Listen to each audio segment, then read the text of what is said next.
Hello everyone, ഇന്നത്തെ recipe വെണ്ണ റൊട്ടി. ബേക്കറിയിൽ നിന്നെല്ലാം നമ്മൾ വാങ്ങിക്കഴിച്ചിരുന്ന വെണ്ണ റൊട്ടി എങ്ങനെ ഉണ്ടാക്കാമെന്ന് നോക്കാം. ഈ വെണ്ണ റൊട്ടി നമുക്ക് ചായയുടെ കൂടെയെല്ലാം മുക്കി കഴിക്കാം. നല്ലൊരു ക്രിസ്പി ആയിട്ടുള്ളൊരു സ്നാക്കാണ്.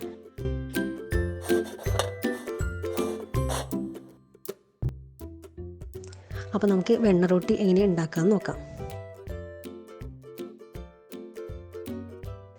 വെണ്ണ റൊട്ടിക്ക് ആവശ്യമായ ചേരുവകൾ: മൈദ 500 gram, sugar 100 gram, salt 10 gram, east 10 gram, butter 100 gram. പിന്നെ മിൽക്ക് പൗഡർ ഉണ്ടെങ്കിൽ മിൽക്ക് പൗഡർ യൂസ് ചെയ്യാം, മിൽക്ക് വേണമെങ്കിൽ മിൽക്കായിട്ടും യൂസ് ചെയ്യാം. 1 ടേബിൾ സ്പൂൺ എഗ്ഗ്, 1 എഗ്ഗിൻ്റെ വൈറ്റ് മാത്രമേ നമ്മൾ യൂസ് ചെയ്യുന്നുള്ളൂ.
എല്ലാ ചേരുവകളും ഒരു വലിയ ബൗളിൽ എടുത്ത് നന്നായി കുഴച്ചെടുക്കുക. ഇതുപോലെ ഒരു ചപ്പാത്തി മാവിൻ്റെ പരുവത്തിന് ഒരു സോഫ്റ്റ് ആയിട്ടുള്ളൊരു ഡോ ആയിട്ട് നമുക്കത് കുഴച്ചെടുക്കാം.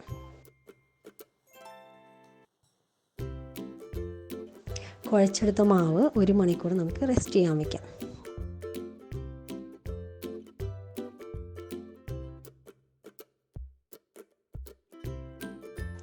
ഒരു മണിക്കൂറിന് ശേഷം നമുക്കതിൽ നിന്ന് ചെറിയ ബോളുകളാക്കി ഇതുപോലെ ഒരു ഓയിൽ പുരട്ടി ട്രേയിൽ നിരത്തി വയ്ക്കുക.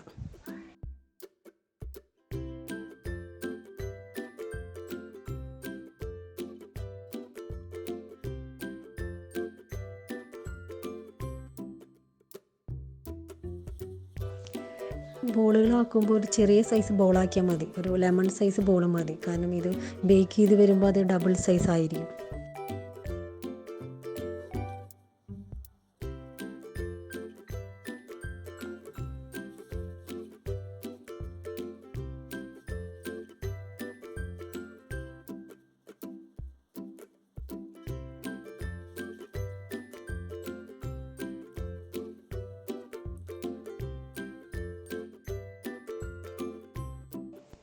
എല്ലാം ചെറിയ ബോളുകളും ഇങ്ങനെ ട്രേയിൽ നിരത്തി വെച്ച ശേഷം ഒരു 30 മിനിറ്റ് വീണ്ടും അതിനെ ഒന്ന് റെസ്റ്റ് ചെയ്യാൻ വയ്ക്കാം.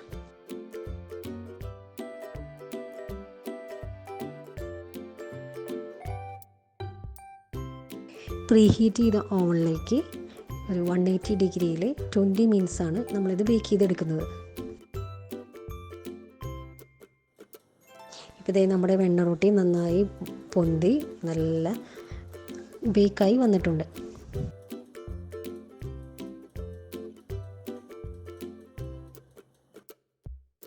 ഇനി ഇത് നമുക്കത് നന്നായി ക്രിസ്പി ആക്കി എടുക്കണം. അതിനു വേണ്ടി വീണ്ടും ഈ റൊട്ടിയെല്ലാം ഒന്നുകൂടി ടേൺ ചെയ്ത് വെക്കാം.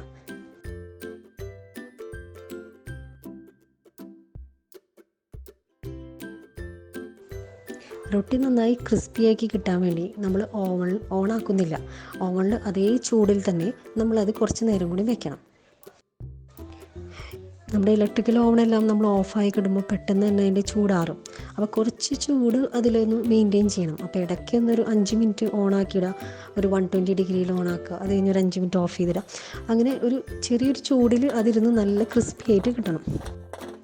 ഇപ്പോൾ ഇത് നമ്മുടെ വെണ്ണ റൊട്ടി റെഡി ആയി കഴിഞ്ഞു. നല്ല ക്രിസ്പി ആയിട്ടുണ്ട്, ഉള്ളിലെല്ലാം നല്ല ക്രിസ്പിയായി നല്ല ഡ്രൈ ആയി കിട്ടിയിട്ടുണ്ട്. ഇതെനിക്ക് തയ്യാറാക്കിയെടുക്കാൻ ഏകദേശം 2-3 മണിക്കൂർ വേണ്ട വന്നു. ഫസ്റ്റ് 20 മിനിറ്റ്സ് ബേക്ക് ചെയ്ത് കഴിഞ്ഞതിന് ശേഷം കുറച്ച് ഇതേപോലെ ചെറിയൊരു ചൂടിൽ ഓവണിൽ വെക്കുക. ഓവൺ എപ്പോഴും ഓണാക്കേണ്ട ആവശ്യമില്ല. നമ്മൾ ടച്ച് ചെയ്യുമ്പോൾ അതിൻ്റെ ഉള്ളിൽ കുറച്ച് ചൂട് മെയിൻറ്റെയിൻ ചെയ്തിരിക്കണം. ബണ്ണോ ബ്രെഡോ പോലെ 3-4 ദിവസം കഴിഞ്ഞാൽ പെട്ടെന്ന് കേടായി പോവുകയില്ല. നമുക്കൊരു എയർ ടൈറ്റ് കണ്ടെയ്നറിൽ 2-3 വീക്ക് നമുക്ക് സൂക്ഷിച്ച് വയ്ക്കാതെ. അപ്പോൾ എല്ലാവർക്കും ഇഷ്ടമായി എന്ന് വിചാരിക്കുന്നു. അപ്പോൾ എല്ലാവരും പറ്റിയൊന്ന് ട്രൈ ചെയ്ത് നോക്കുക. Thanks for watching.